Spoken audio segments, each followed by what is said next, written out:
Hi, hello, నమస్తే. నా పేరు నరేష్. మన క్రికెట్ రివ్యూస్ ఛానల్‌కి స్వాగతం. వరల్డ్ కప్ స్టార్ట్ అయిపోయింది. నిన్న హోస్ట్ చేసిన అమెరికా అండ్ వెస్టిండీస్ మ్యాచెస్ అయితే గెలిచినాయి నిన్న. టఫ్ నడిచిన మ్యాచెస్. కెనడా కూడా మంచి మంచి 194 టార్గెట్ సెట్ చేస్తే యూఎస్ఏ కొట్టేసింది. కానీ ఫస్ట్ 10 అవర్స్ వరకు టఫ్ నడిచింది. తర్వాత వెస్టిండీస్ మ్యాచ్ అయితే సూపర్ టఫ్. పీఎన్జీ మస్తు టఫ్ ఇచ్చింది. లాస్ట్ 4 ఓవర్స్ 40 రన్స్ వరకు తెచ్చుకుంది వెస్టిండీస్. మరి పీఎన్జీ ఏ టీం చిన్న టీం కూడా తక్కువ అంచనా వేయకుండా ఉంది. ఈ చిన్న టీమ్స్ కూడా బాగా ఆడుతున్నాయి. మరి ఈరోజు మ్యాచ్‌కు విషయానికొస్తే మరి ఇప్పుడు శ్రీలంక, సౌత్ ఆఫ్రికా. శ్రీలంక మరీ 78 టార్గెట్స్ సెట్ చేసింది. మరీ వచ్చిర్రు క్యాచెస్ ఇచ్చి క్యాచింగ్ ప్రాక్టీస్ చేసినట్టు క్యాచెస్ ఇచ్చిపోతున్నారు. ఆ పిచ్ అయితే బౌలింగ్ పిచ్, బౌలింగ్ వికెట్. ఆ గ్రౌండ్ ఫీల్డ్, అవుట్ ఫీల్డ్ అయితే బాల్ పోవట్లేదు. పైకెళ్ళి కొడితేనే సిక్స్‌లు పోతేనే ఏమన్నా బాల్ అయితే బౌండరీస్‌కి వెళ్ళట్లేదు. అవుట్ ఫీల్డ్ మాత్రం స్లోగా ఉంది. అది 3 మంత్స్‌లో తయారు చేసిర్రు పిచ్. అది మనకు బంగ్లాదేశ్, ఇండియా ఆడిన ప్రాక్టీస్ మ్యాచ్ వికెట్ అది కూడా. మన ఇండియన్స్ మరి ఐర్లాండ్‌తోని దాంట్లోనే ఉంది.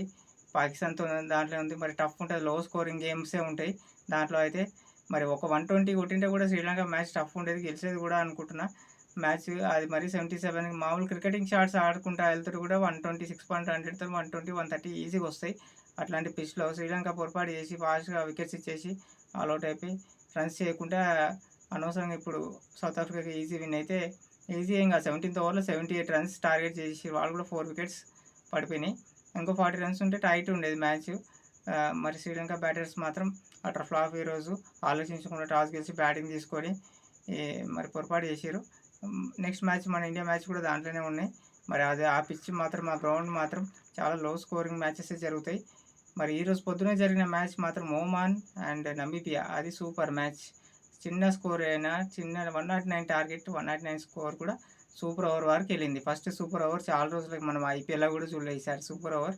నమీబియా మాత్రం ఒమాన్ మాత్రం సూపర్ ఫైట్. 109 టార్గెట్ ఉన్నప్పటికీ లాస్ట్ బాల్ తను గెలిచే మ్యాచ్ ఓడిపోయింది. లాస్ట్ బాల్ 1 బాల్ 2 రన్స్ ఉంటే వికెట్ కీపర్ చేతిలోకి వెళ్ళింది బాల్. ఆ వికెట్ కీపర్ రన్‌ఔట్ చేసుంటే బాగుండేది. ఆ త్రో కొట్టలేదు. లేకుంటే గెలిచిపోయేవారు మ్యాచ్. అనవసరంగా సూపర్ ఓవర్ వల్ల వాళ్ళకి ఛాన్స్ ఇస్తే వాళ్ళ దాంట్లో డేవిడ్ వీస్ ఉన్నాడు. ఆల్‌రౌండర్. మంచి బ్యాటరు అండ్ మన సౌత్ ఆఫ్రికా కూడా ఆడిండు కదా! ఆ బ్యాటర్ ఉంటే రన్స్ కొట్టిండు. బౌలింగ్‌లో వికెట్ కొట్టనీయలేదు. సూపర్ ఓవర్‌లో నమీబియా గెలిచింది. మామూలు మ్యాచ్ అయితే ఒమాన్ గెలిచే మ్యాచ్‌ని నమీబియా గెలిచింది. సూపర్ టైట్ మ్యాచ్ నడిచింది. చిన్న టీంల మ్యాచ్‌లు కూడా అలా నడుస్తాయి. ఈసారి ఇట్లాంటి టీంలన్నీ కూడా పెద్ద టీంలకి అప్సెట్ చేసే ఛాన్సెస్ చాలా ఉన్నాయి. ఇంకా వెస్టిండీస్‌లో మాత్రం పిచెస్ అందరికి తెలిసిన పిచ్చేస్తే అక్కడ స్లో గేమ్ అయినా మ్యాచ్ ప్రెడిక్షన్ చేయవచ్చు. కానీ అమెరికా ఇప్పుడు న్యూయార్క్ కొత్త 3 మంత్స్‌లో తయారు చేసిన పిచ్ కొంచెం కష్టంగా ఉంది. ప్రెడిక్షన్ మన ఇండియా మ్యాచ్ 3 మ్యాచ్‌లు దాంట్లోనే ఉంది. మరి చూడాలి. మ్యాచ్‌లు మాత్రం బాగుంటున్నాయి. మరి రేపేదో ఆఫ్ఘనిస్తాన్, ఉగాండా.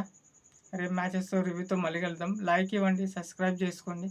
అప్డేట్స్ అన్ని రివ్యూస్ చెప్తూ ఉంటాను ఇదే విధంగా రోజు. ప్లీజ్ సపోర్ట్ చేయండి. Thank you.